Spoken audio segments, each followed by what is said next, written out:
Chris likes to jump and run, so anything that has to do with jumping and running, so I take him to like trampoline parks here. It was never a dull moment with Chris. But Chris is a funny guy, man. And like you said, he jumps very, very high too. Like I say, man, you getting too tall, so you gonna hit the roof in a minute, man. You got to stop jumping so high. My son Maxwell, he is amazing. He's a fun kid. Anything outside, where the sun is out and the wind is blowing, that is like his happy place. Definitely loves sports, basketball, track. He has taken to production and engineering. Everything to do is draw. He draws all day, and they're all over the wall. Good morning, good afternoon, good evening, whatever time it is that you are watching this video. I want to welcome you. My name is Melissa Ramsey. I'm the project coordinator and media coordinator with the Better Life Together, Inc. And I am here today with some awesome parents, and we're going to talk about autism positively. So before we get started, I just like to have everyone to introduce themselves. Hi everyone, my name is Brianna Browning, but I go by Bree, and my son Maxwell, who was my firstborn, 5 years old, and he is amazing. He's a fun kid. He loves anything outside, where the sun is out and the wind is blowing. That is like his happy place. And he's just an overall great kid. He's always checking something out. He likes to investigate things. So anything that has a lot of details, he's going to try to figure it out and figure out how it works, since he's an explorative kid. Very, very fun. Very fun. My name is B.R.I.D.G.E, and I have two kids as well. A daughter that's 11, and my son is 8. My son is the one that's diagnosed with autism, and he was first diagnosed, he was 2.5, with moderate severe. Now he's about moderate, and his favorite place to go is Legoland, and his favorite thing to do is draw. He draws all day, and they're all over the wall. My name's Christopher Watson. My son's name's also Chris Jr. He'll be 7 August. He was diagnosed when he was 16 months. Like, his favorite thing to do, Chris likes to jump and run, so anything that has to do with jumping and running, so I take him to like trampoline parks here. When he has blocks, he likes to build with like the colors, anything that's colorful.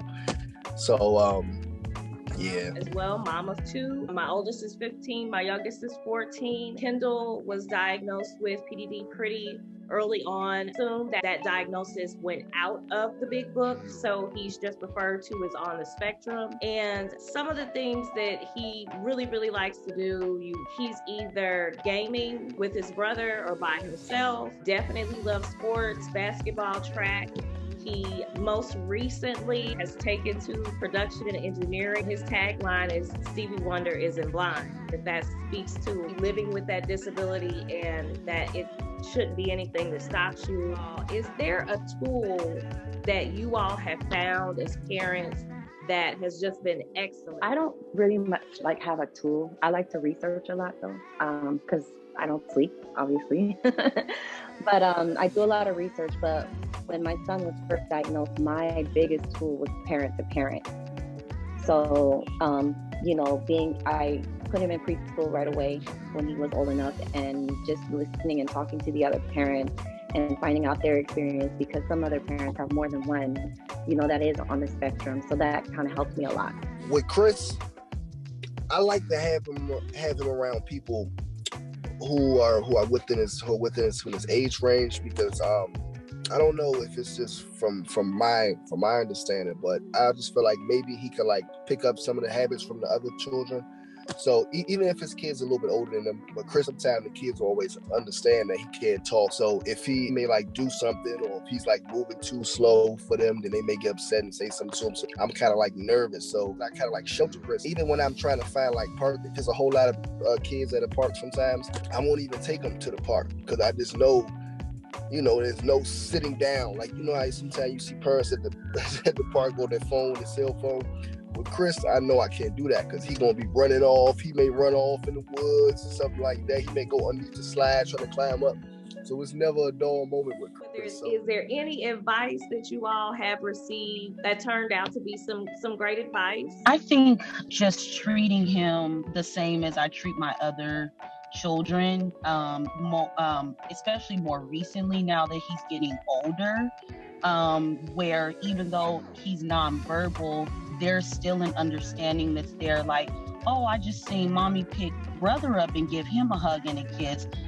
I would want one of those too. And so even though the verbal piece isn't there, he's still communicating with his body language, maybe with his facial expression. And so it will alert me to go right over there and give him a hug and a kiss, just like I did my other ones. Even on some of the bad days, it still wasn't as bad as I've seen things get before. That, coupled with prayer and patience, is what got us through that year. With the ABA therapy, he was more tolerant to changes, more tolerant to actually sleeping, and getting rest, because that was one of the things that we battled with for the longest, was just him staying up all the time. So I would definitely say ABA therapy is a tool and a resource that has been helpful. Just a little bit of advice, because this is something that I was not helped with when I was going through school process, and you guys might know because you guys have older kids, but when it's an IEP meeting, don't be afraid to speak up. I was afraid to speak up for a very long time in IEP meetings, and I would just go with the flow, and I would be like, okay, no, that's fine. No, speak up. What's best for your kids, what they need, and when you speak up, they will listen, and they will go with what you want, because they have to help your kids. So a lot of parents do not talk about IEPs because they're afraid to. They don't know that there's so many people that can relate, and it can be intimidating because you have all these people in the room with just you. But just don't be afraid to speak up when you do have those IEP meetings, because they will give you the tools that you need as well.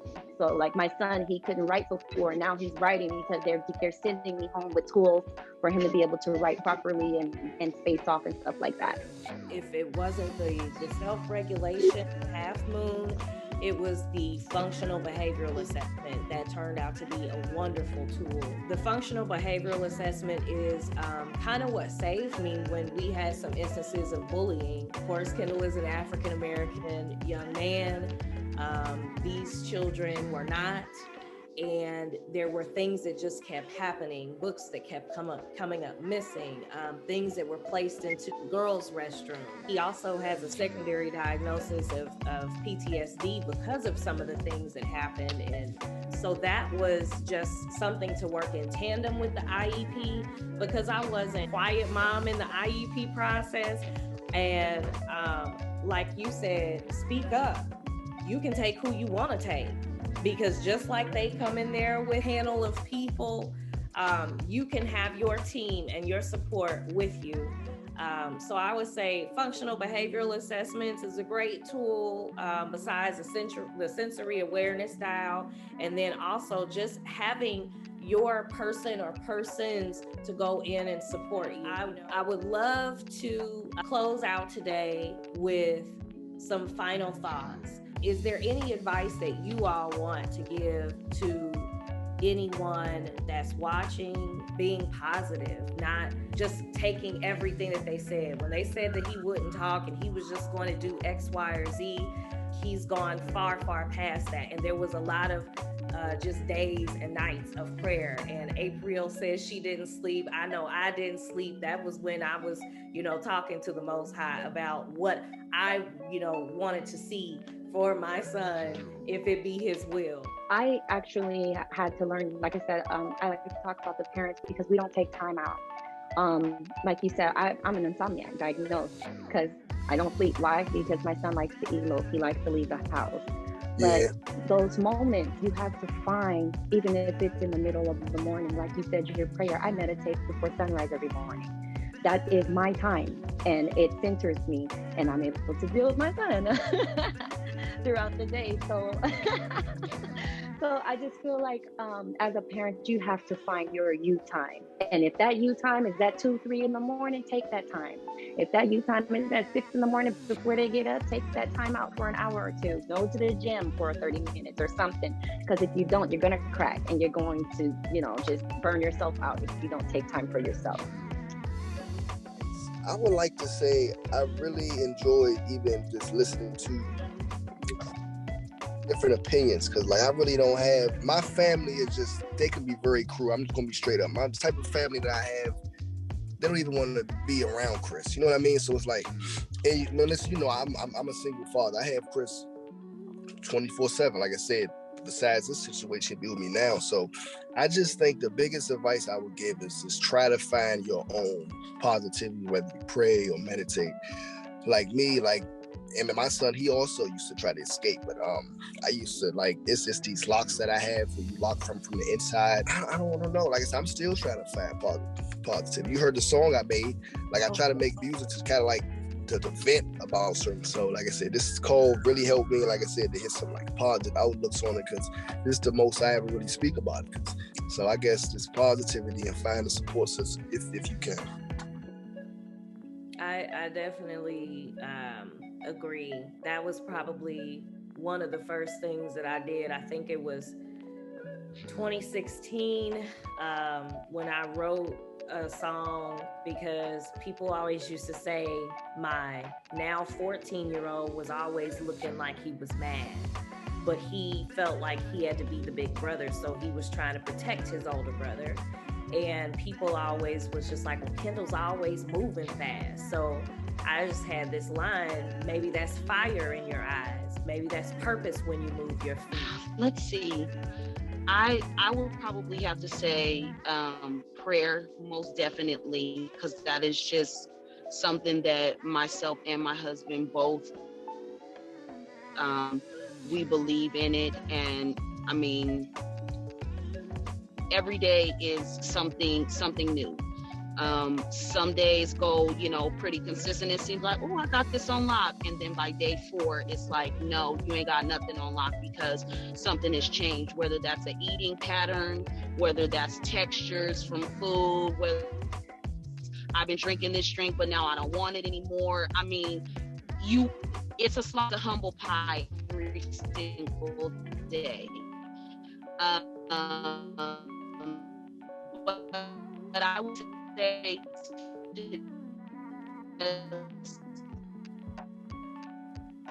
love your kid, as I'm verbal son. He has been diagnosed with anything, but he is not talking yet. I immediately started services, so we're in aggressive therapy now, and we're seeing some improvements, but we're still for the speech to emerge, but love them, no matter what, every single day, every moment that you get, just so that understanding that just because you have this thing, just because you have this did, word of God to care for. So I say just love them with your whole heart. Put every effort, that you can into just making sure that they have the best quality of life, and everybody who's on this call, it sounds like they're doing that. And so this whole was available to come on here and just share and to hear, and be blessed by, what you all have shared today. So I'm grateful, truly grateful.